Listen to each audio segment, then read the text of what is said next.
La seguridad es un tema que es prioritario para todos los ciudadanos y ciudadanas del país, algunos por experiencia propia, que es lo que han vivido, por lo que les ha comentado algún conocido, algunos porque hay índices de victimización que se van mostrando en los medios de comunicación y los hace tener esta sensación de miedo, por lo mismo que aparece en las noticias muchas veces.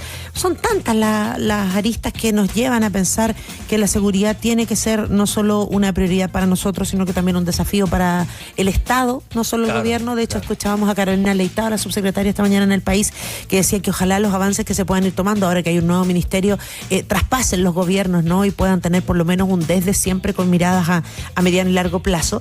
Que cuando, por ejemplo, en el Congreso se despacha desde la sala a la sala del Senado, la ley de seguridad municipal, uno dice, ¿cómo va a avanzar esto? ¿Nos vamos a quedar en el uso de las pistolitas Taser? ¿Va a darle efectivamente más atribuciones, más presupuesto a los territorios? O el uso de otro tipo de utensilios, en fin, son detalles que los que queremos conversar a esta hora con Jorge Araya, que él es especialista en seguridad académico del Departamento de Estudios Políticos de la Universidad de Santiago, de la USACH, a esta hora al aire, ¿no? En Radio ADN. Hola Jorge, muchas gracias por recibir nuestro llamado. Hola Sandra, hola Cristian, ¿qué tal? Hola Jorge. Muy bien, Jorge. Aquí estamos pues tratando de aprender y de ponernos de alguna manera también un poco en línea con lo que ha estado pasando en el Congreso y de cómo avanza esta ley de seguridad municipal que está cumpliendo con el segundo trámite legislativo. Primero que todo, para tratar de entenderlo en su contexto general, ¿qué tan necesaria se hace una ley de seguridad municipal en nuestro país? Yo creo que se hace muy necesaria, sobre todo porque estamos en un ámbito que está teniendo cada vez más protagonismo en el país y que no estaba regulado legalmente. La verdad que los municipios desde los años 90, primero los municipios más ricos del país, Las Condes, Santiago, los que tienen más dinero, empezaron a invertir en guardias municipales, empezaron a invertir en autos, digamos, de patrullaje y todo lo demás, y esto se fue desarrollando y hoy día está presente casi en todas las comunas del país. Y todo eso se ha hecho sin una regulación legal, sin que existan normas, reglamentos, una ley específica que diga cuáles son las funciones, las atribuciones, cuál es el rol que tienen, las posibilidades que tienen de intervenir. Entonces se ha hecho por la vía de facto, digamos, de los hechos, y era necesario avanzar en una ley para este tema. Y en ese avance, en la consideración que tú dices, Jorge, respecto de abordar desde un lugar más práctico también, ¿no?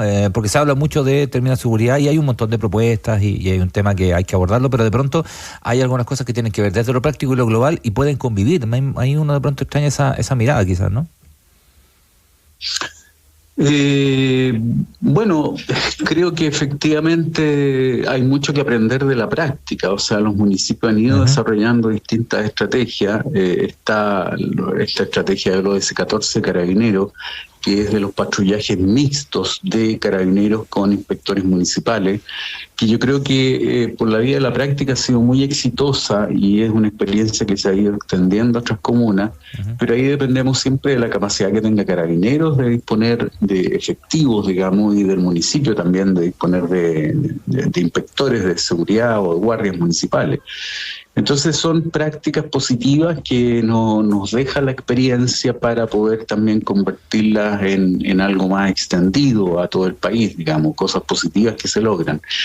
Pero todo esto de la ley municipal hoy día se encuentra y choca también con una realidad, que es la falta de recursos que tienen la mayoría de los municipios de Chile. O sea, los municipios que realmente tienen recursos para tener cientos de guardias, como sucede en algunas comunas del país, serán 20, 30 comunas del país.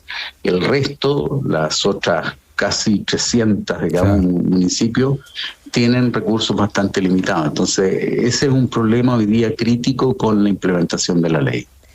Efectivamente, porque cuando uno piensa en esa diversidad y ve que, no sé, la discusión está planteada, por ejemplo, en uno de los aspectos que más se comenta, como decíamos, en el uso de estas pistolas, dice, bueno, pero ¿qué municipios van a tener presupuesto para comprar esas pistolas? ¿Cuántas pistolas van a usar? Y sabemos lo que significa la implementación de las leyes en nuestro país. Solo por poner un ejemplo, la ley de las tobilleras a las personas, por ejemplo, que tienen casos de violencia intrafamiliar, se aplaudió, se presentó por lo alto y el día de hoy no está funcionando como corresponde. O sea, hay un montón de lugares donde hay que ver si es que hay stock, hay que pedir autorización, de ahí a que se implemente. Entonces, la idea es que aquí no pase lo mismo. Bueno, creo que lamentablemente va a pasar algo parecido. O sea, yo insisto que el problema que tenemos, que el gobierno ha dicho que va a destinar algo así como 5.000 millones para entregarle a los municipios en apoyo a esta ley. Pero la verdad que eso da como, qué sé yo, 5 millones al año por municipio y eso no alcanza a financiar nada, digamos. O sea, tú tienes que comprarle a los guardias municipales, contratarlos y tenerles un sueldo todos los meses, digamos. Tú tienes que tener autos que requieren mantención, que requieren una inversión inicial muy importante y luego todo lo que es el costo de mantención. Tienes que comprarle equipamiento a los guardias, van a tener que tener ahora chalecos, digamos, antibala o por lo menos anticortes, digamos.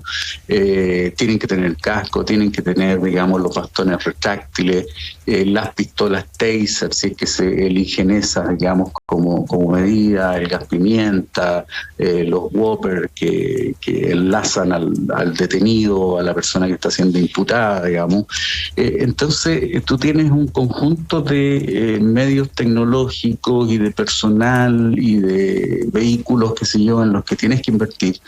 Y hoy día el problema es que esta ley no está financiada, digamos. Entonces, claro, había que avanzar en regular esto, lo pedían sobre todo las comunas que ya tienen, digamos, toda una implementación en el tema, que para ellos era necesaria la ley, y para los otros municipios también, pero en la medida que no tengan recursos, eso no va a ser realidad, digamos. Entonces van a tener que abstenerse de tener guardias municipales porque no tienen a lo mejor los recursos para sostenerlo, o vamos a crear una tremenda desigualdad en un tema que es absolutamente estatal. O sea, si hay un tema que hasta el más liberal te reconoce como un deber del Estado y una cosa que el Estado tiene que proveer, es la seguridad, digamos, la primera función que tiene el Estado en cualquier país democrático. Entonces, ahí estamos enfrentados a un nudo gordiano y yo creo que la única fórmula de avanzar en esto es que haya un gran acuerdo nacional que provea nuevos recursos a los municipios. Sí, tal cual, porque, bueno, tú lo mencionabas, Jorge, te iba a comentar eso, ¿no? Esa desigualdad que ya existe en términos acá se podría perfectamente profundizar, digamos, ¿no? Por lo que mismo que tú comentas. Municipios con recursos que son más potentes versus otros en donde son menos potentes, y además donde el tema de la delincuencia puede llegar a ser y el tema de la seguridad en general puede llegar a ser muy profundo. Entonces, claro, esa brecha puede ser enorme, ¿no? Así es, hoy día ya existe una gran desigualdad entre los municipios de Chile, una desigualdad que es provocada con recursos públicos, lo que es una aberración, que una cosa es que el país tenga desigualdad, digamos, por la distinta suerte que han tenido las personas o lo que es el mercado libre, pero otra cosa es que tú provoques con recursos públicos esa desigualdad, que es lo que está ocurriendo en Chile, digamos. Entonces, tú a eso le vas a aumentar ahora una desigualdad en la provisión de seguridad, que es el principal rol del Estado, y que es lo que va lamentablemente a suceder. Entonces, tú tienes ahí un problema real y lamentablemente las comunas donde ocurren los crímenes más graves, yo diría que son comunas bastante limitadas de recursos. Las comunas como Santiago, Providencia, Las Condes pueden tener muchos hurtos, robos por sorpresa, qué sé yo, este tipo de cosas que son delitos contra la propiedad. Pero normalmente los delitos más graves de homicidios, violación, así lo dicen las cifras, se concentran en las comunas más populares, que son las que menos recursos tienen, digamos. Entonces, ahí tenemos un problema crítico que, insisto, que tenemos que abordar y tenemos que conversar con mucha lectura de miras. Bueno, de hecho, efectivamente estaba pensando en esa diferencia y esas distinciones que se dan, que no queremos profundizarle y que es difícil porque en materia presupuestaria y es difícil por cómo, no sé, ingresan, por ejemplo, al tema de los impuestos dependiendo de cada comuna y por cómo se dan las características, como tú bien mencionas, de que se concentra el delito en algunos sectores versus otros, y porque además los especialistas también dicen que en el último tiempo pasa que cuando se controla la delincuencia en un sector, esta se mueve geográficamente o a la comuna del lado o al barrio del lado, y eso también va a haber que considerarlo. Exactamente, es muy buen punto lo que tú señalas, porque hoy día lo que tenemos en Chile son estos condominios, digamos, que se protegen, ¿ya? Entonces tenemos, digamos, que hay sectores residenciales altos, de alto ingreso, que tienen disponibles sus propios guardias, sus sistemas de cámaras de vigilancia, etcétera, etcétera, y por lo tanto a los delincuentes se les va a hacer cada vez más difícil, digamos, en esas comunas pudientes el actuar, y se desplazan necesariamente hacia otras comunas con menos recursos, donde no va a salir un guardia municipal persiguiéndolos, digamos, y por lo tanto el riesgo que asumen es menor, digamos. Entonces, creo que lo que va a pasar efectivamente es un desplazamiento de que esas comunas van a estar muy protegidas, digamos, y los delincuentes se van a desplazar a otras comunas, qué sé yo, de Puente Alto, de Maipú, de distintas comunas, digamos, de la región, las capitales regionales, en el caso de las regiones, y vamos a tener ahí de nuevo un problema. No creo que, además, bueno, esto no resuelve el tema de fondo del delito, digamos. El delito también hay que, en algún minuto, y yo creo que ahí tenemos otro déficit, o sea, la ley municipal, esta ley que se está sacando, lo que está regulando el rol de los guardias municipales y estos dispositivos de seguridad de los municipios, pero no está yendo a un rol que es mucho más importante, que es la prevención social y situacional, ¿ya? Que debiera ser un rol muy bonito que podrían hacer los municipios en términos de acoger a los niños en situación vulnerable, de preocuparse de los jóvenes en riesgo, todo lo demás. Eso está quedando en tierra de nadie, digamos. Claro, en tierra de nadie, tú lo has comentado también, Jorge, ¿no? Ahí hay un tema, a ver, te voy a preguntar por una mirada política, esto del acuerdo nacional que tú decías, porque si hay un tema estatal que tiene que ver con las seguridades, digamos, en el tipo de estado que sea, en el color que sea, efectivamente, pero cuando son años electorales y de pronto la seguridad y las seguridades y la delincuencia, qué sé yo, se ocupa también como herramienta electoral, es complicado buscar ese acuerdo nacional, por ese punto, digamos.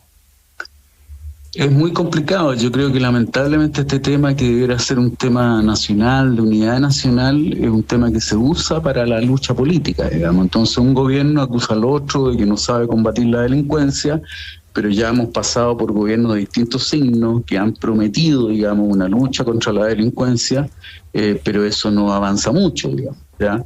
Yo creo que en los últimos años se avanzó en la lucha contra el crimen organizado, y eso yo creo que se puede reconocer, pero ciertamente estamos desde hace años en un incremento del delito en Chile y del crimen organizado también, que para combatirlo necesitas muchos recursos, necesitas modernizar al Estado, modernizar a las instituciones. Tenemos ahí una reforma a Carabineros que quedó parada, digamos, que está congelada prácticamente, no ha tenido avances, y así, y necesitamos otra ley de inteligencia que ha estado en discusión también. Necesitamos fortalecer aduanas, necesitamos preocuparnos de los puertos y aeropuertos. Chile es un país muy abierto al comercio internacional, y si no controlamos los puertos y aeropuertos, bueno, van a entrar y van a salir mercancía y nos vamos a convertir, digamos, en un paso permanente de drogas y de otro tipo de tráfico, digamos. Entonces, creo que tenemos un problema complejo que requiere unidad nacional y, en fin, en algún minuto yo espero que todos los sectores logran converger, digamos, a acuerdos de ese tipo. Bueno, estamos conversando con Jorge Araya, especialista en seguridad y académico del Departamento de Estudios Políticos de la USACH, a propósito de esta ley de seguridad municipal que se está avanzando de alguna manera, ¿no? Se está tratando y trabajando en el Congreso. Jorge, te escuchaba y pensaba además que estamos hablando de uso, lo decíamos recién, de estas pistolas Taser, de los bastones retráctiles, de los cascos, de los lentes de protección, de las cámaras de seguridad y demás. Y eso no solamente es un desafío en términos de financiamiento, ¿no? De tener los recursos, que ya decíamos va a ser difícil porque las realidades de las comunas son distintas, sino que también hay que preparar al personal que los va a utilizar, ¿no? Porque también ha sido discusión en su momento que si hay municipios que tienen ex carabineros, ex PDI, ex militares, otros que no, pasó como con la ley de los condominios. Estoy pensando en los conserjes que en algún momento tenían que tener curso de OS10 y hoy día uno va a los edificios y en los conserjes sobre todo hay gente mayor o gente extranjera que yo no sé si tiene estos conocimientos y uno dice, bueno, a ver, tratamos de adaptarnos en la realidad en lo que mejor se pueda, pero ¿va a estar realmente preparado el personal municipal para ejercer esta ley y va a estar preparado de la misma manera en todos los municipios? Claro, ese es otro desafío que tenemos. Yo entiendo que ahora se está aprobando en esta etapa la nueva ley municipal, dejando condicionado un compromiso de tener un reglamento, además que regule materias más específicas, y de tener también un esfuerzo de preparación de todo este personal municipal, digamos, capacitación. Y eso es clave porque, bueno, primero tenemos que tener los recursos para eso, luego las instituciones tienen que tener la capacidad de acoger eso. O sea, el OS10 de Carabineros que prepara, que da estos cursos para los guardias, debe tener una capacidad limitada de cuántos guardias logra formar, digamos, en un par de meses, en 3 meses, digamos. Entonces, tenemos ese desafío también, y ahí nuevamente hay que hacer un esfuerzo de ver, bueno, cómo proveemos de más alternativas para la realización de estos cursos, cómo avanzamos en el reglamento, cómo intercambiamos experiencia con otros, digamos, ahí puede ayudar eso también, digamos, en la medida que algunos municipios con más expertise apadrinen a otros, digamos, que tienen menos experiencia, y eso pueda ayudar a la instalación de este proceso, pero insisto que es un proceso largo y que es un proceso que no se va a resolver bien ni va a avanzar bien si es que no se proveen nuevos recursos, y eso significa no sé, una reforma tributaria, tal vez, digamos, tema difícil en este país, o significa, digamos, cambiar la ley para obligar que ciertos recursos se destinen a seguridad. Es un tema complejo que requiere mirada de largo plazo. La implementación de no sé, estamentos, ¿no? En cuanto a la administración, estoy pensando en lo que tú dices de generar recursos, pero también de que eso sea más fluido, por ejemplo, de ministerios particulares, ¿no? Con el Ministerio de Seguridad en términos globales. ¿Te parece que son medidas que adecuadas, digamos? ¿O son como solamente estructura y lo que falta precisamente es la fluidez de eso mismo? O sea, no, yo creo que se requieren recursos nuevos, no hay recursos nuevos. Hoy día se está instalando un nuevo ministerio, se instaló un nuevo Ministerio de Seguridad, sí. Pero este Ministerio de Seguridad no es más que traspasar la Subsecretaría del Interior y la Subsecretaría de Prevención del Delito a esta nueva denominación del Ministerio de Seguridad Pública, y el Ministerio de Seguridad Pública es el mismo, con los mismos recursos que tenían cuando estaban en el Ministerio del Interior, digamos. Entonces no hay recursos nuevos. Los recursos que entrega la Subsecretaría de Prevención del Delito son muy limitados, digamos, son recursos que un ciudadano común puede decir 20.000 millones, y que mucha plata. La verdad que esa mucha plata repartida en 345 municipios del país no es nada, digamos, no es nada. O sea, significa un proyectito de 30, 40 millones al año para un municipio, cuando en realidad las necesidades son 10 veces eso, digamos. Entonces, claramente necesitamos más recursos, y Chile tiene que entender que sí, que tiene que invertir más. O sea, Chile invierte algo así como el 2% del PIB, digamos, en materia de seguridad y justicia, pero otros países invierten 3 puntos del PIB, 4 puntos del PIB en materia de seguridad y justicia. Entonces Chile estaba atrasado en esta inversión, en este ámbito de seguridad y justicia, y tiene que ponerse al día en un esfuerzo permanente durante los próximos años. Bueno, y efectivamente, además, considerar que aquí son distintos los estamentos que están involucrados, ¿no? Las autoridades, los municipios, los trabajadores, la ciudadanía, porque si bien tenemos que entregarle herramientas, por ejemplo, a esos trabajadores, a la gente de seguridad municipal que va a estar en las calles, también hay que darle garantías de seguridad a ellos y a ellas, ¿no? Recordemos que lamentablemente hemos tenido en el país casos de asesinatos de trabajadores de seguridad municipal que han estado tratando de combatir, porque lo que tú mencionabas, Jorge, de alguna manera hay sectores donde hay crimen organizado. Sí, claro, ahí los guardias van a tener que estar respaldados con un seguro. Eso también tiene un costo para los municipios, digamos, y yo diría ojalá en una labor muy coordinada con las policías, digamos, porque un guardia no tiene ni la preparación ni las armas necesarias para intervenir en casos más graves. Yo creo que ahí falta delimitar con más precisión el rol de los guardias. Algo dice la ley, pero yo creo que los guardias debieran concentrarse en asumir labores que permitan liberar a carabineros para tener más carabineros dedicados a perseguir delincuentes, es decir, las labores de tránsito. Ojalá vayamos regulando y legislando para que muchos temas de tránsito lo puedan asumir los guardias municipales, conflictos menores, incivilidades, riñas entre vecinos, qué sé yo, temas de violencia intrafamiliar. creo que pueden ser asumidos los guardias municipales, pero cuando ya se trata de delitos mayores o crimen organizado, los guardias municipales no deben estar y deben estar ahí las policías, digamos. Entonces, por lo tanto, yo creo que hay que precisar eso también. O sea, ojalá los guardias sirvan para estos asuntos menores, digamos, de menor gravedad, y sobre todo para liberar horas hombres de policía que no tengan que estar dedicados a esos asuntos y puedan dedicarse plenamente a la persecución del crimen, del delito más grave, digamos. Bueno, un tema que seguramente va a seguir dando que hablar si es que va avanzando en el Congreso y sobre todo, como lo mencionábamos aquí con nuestro especialista, luego si es que llega el momento de la implementación tan diversa que se va a dar en los distintos municipios. Así es que agradecemos a Jorge Araya, especialista en seguridad, académico del Departamento de Estudios Políticos de la USACH, por habernos explicado un poco más de cómo puede ser que sea una realidad esta ley de seguridad municipal en nuestro país. Muchas gracias, Jorge. Gracias, Jorge. Bueno, que estén muy bien. Buen Chao, día. adiós. Hasta luego.